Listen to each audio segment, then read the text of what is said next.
One of the best ways to connect with our beautiful country is to hit the road and see where it takes you. We join Mr. World Africa, Dr. Fez Mkhize, as he kicks back on the Greyhound Dreamliner and embarks on a journey to discover the city of Bloemfontein for the first time. Now, this is the way to look at the country. You get to see the landscape and also enjoy a good read. I don't know, I might give up flying altogether. Since 1984, Greyhound has been one of South Africa's first choices when it comes to luxury coach travel, connecting cities as old as the country itself. Greyhound has been operating in South Africa for over 35 years. The significance of Greyhound is that we bring luxury travel to those that do not want to fly and prefer to travel by road to all corners of South Africa. We operate one of the most luxurious coaches in South Africa called our Dreamliner. The Dreamliner comes with 12 business class-like seats downstairs, which offers extended legroom, 150-degree reclining seats, USB charging points to keep all your devices charged for that long trip to your final destination. One of the things I hate if I'm traveling is if I don't have enough space to lounge. And it seems like this Dreamliner has that covered. I mean, I have a lazy boy back at home, but this goes all the way back.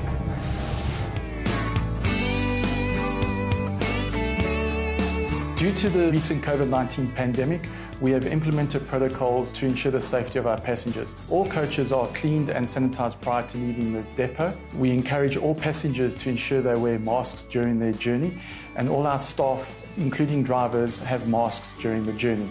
Temperatures of all passengers are taken prior to boarding the coach, and record of this is kept. We also follow the protocols that have been implemented by the government in terms of social distancing, where we do not allow more than 70% occupancy of the coaches. I've been working for the company for 8 years. In these 8 years, I have traveled so many beautiful places in our country. When you're driving these people, they must be happy. One day I was traveling, and then the one old lady come to me. When he's getting off, he tell me, "Driver, you are driving so nice." That make me feel so happy because that old lady make me my day that day. In 2017, Greyhound partnered with Capitec's Live Better benefits, offering Capitec clients the opportunity to explore South Africa at a discounted rate. Whether it's making new memories, achieving new dreams, or reaching new goals, the Capitec Live Better benefits will help you on your journey to live better. The reason for choosing Capitec is that we were looking for a world-class brand to associate our services with, and Capitec Live Better benefits met that requirement. Capitec clients enjoy a 15% discount when booking to travel with Greyhound or Cityliner. During our association, Capitec clients have saved over 25 million rand when traveling throughout South Africa.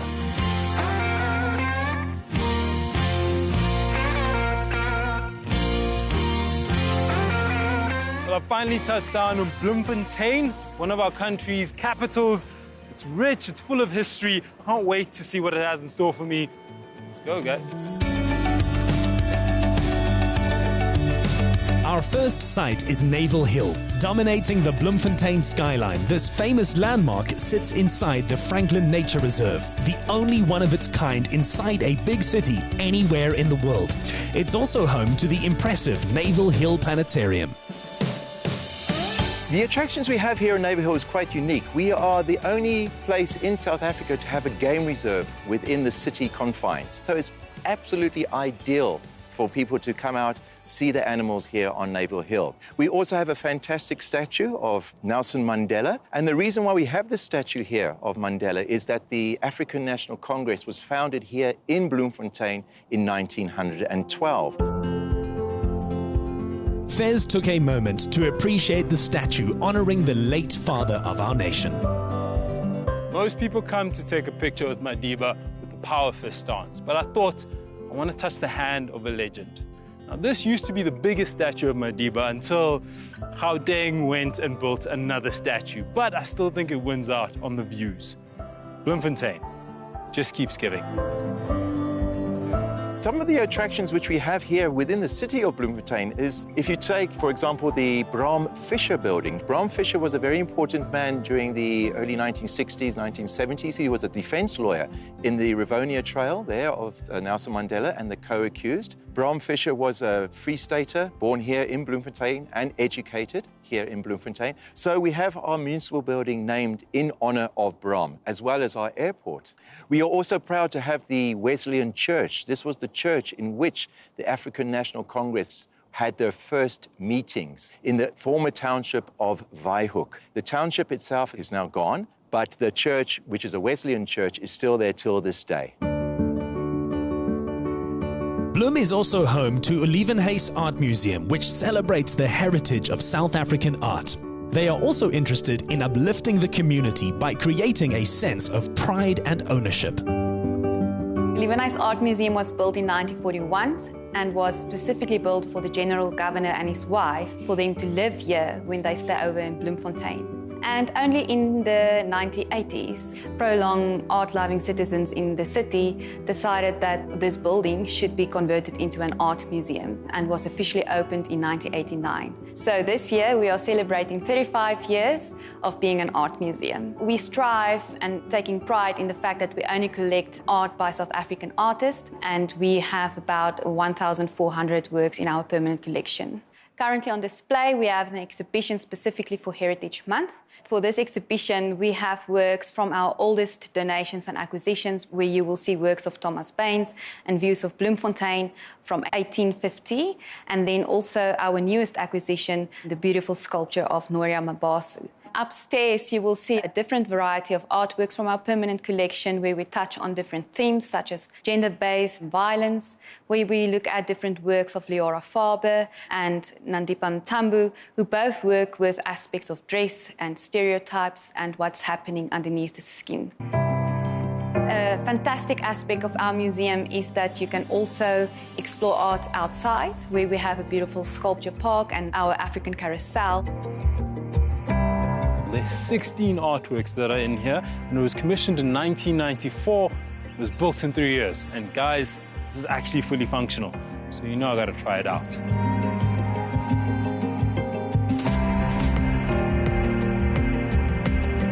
After connecting with this unique carousel, we went to check out Cheetah Experience, a registered non-profit organization whose mission is to raise awareness of the vulnerability of South African species and other endangered species through educational experiences.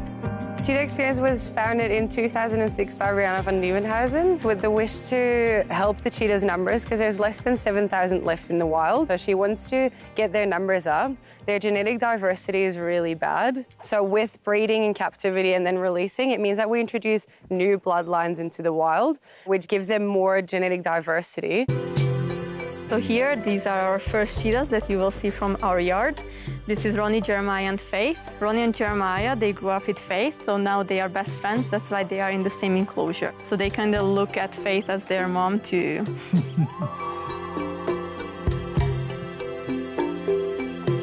So when we approach our animals, we usually approach from the front so they can see us, and we usually start to talk to them so they can hear us as well. So you can say, hi, Faithy. Hey, Faith. You're here to come say hi. Who are you? How are you today, Bubba? Look at you, you beautiful thing. She's so calm with us here, but she has a bit of a different tail from Jeremiah. Hers is curled. Why is that? Yeah, her tail is curly because of genetics. Her brother had the same. That's why she's not part of our breeding program, because of course in the wild she wouldn't survive with that tail, because they use their tail as a radar when they run.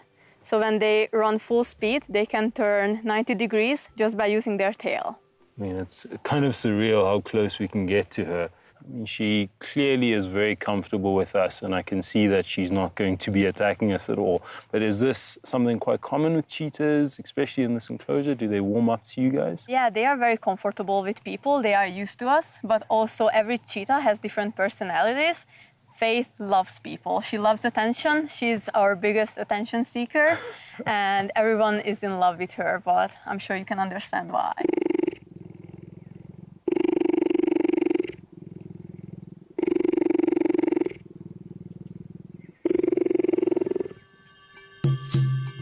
So here you can see two of our male lions, Acinonyx and Napoleon. Acinonyx is the white one. He's not albino. He's white because of a recessive gene. We only have males here because we don't want to be associated with canned hunting, because we are against it. We don't support it at all. And these two guys, they grew up together since they were cubs. Otherwise, in the wild, you will rarely see two male ones together because they live in a pride, which consists of one male and then a lot of females. Here you can see Gemini, our black leopard. She's not a panther. Panther is not a species. Panther is just a Latin word for big black cat. That's why people call black leopards panthers. I feel like this is probably the most interesting thing I've heard the whole day, because I always wanted to be the Black Panther, but I'm actually the Black Leopard, clearly. Hey, buddy. For our last stop, we return to Naval Hill, this time to visit the Naval Hill Planetarium, the perfect place to learn more about the wonders of our universe, and of course, to take the perfect sunset selfie. Naval Hill Planetarium was initially started as an observatory. The observatory, which was called the ElevenHayes Observatory, it was started by two friends, William Hazy and Robert Lamont. These two friends who became friends as students in the University of Michigan. They had this idea to have an observatory in the Southern Hemisphere and started this beautiful structure here. Later, there was a lot of light in the city now. The city was growing, so they decided, no, this is not the right place for us to have an observatory, because the light was disturbing the visuals of the space. It then turned into a theater, and later on it was abandoned. And that's when the University of the Free State saw it fit that they should utilize this structure because it wasn't being used. Then they decided to do at the planetarium. Inside is a digital dome that all the space pictures that we show are reflected on. That dome is a 3D dome. And this planetarium is the first in the sub-Saharan to have a planetarium using that kind of a digital dome. This telescope, it's the original telescope that was inside the observatory from 1928. So we found it lying in the veldt. We asked the municipality to help us to bring it back home. So that's why we're having this beautiful monument here. South Africa is filled with people, places, and hidden gems that make it one of the greatest places in the world to connect with. Staying within our borders means every journey is only a coach ride away.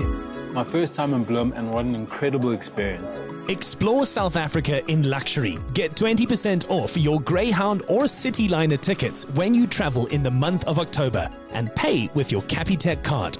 This deal is available online or through the Greyhound Cityliner call center and kiosks. T's and C's can be found on the insidersa.co.za.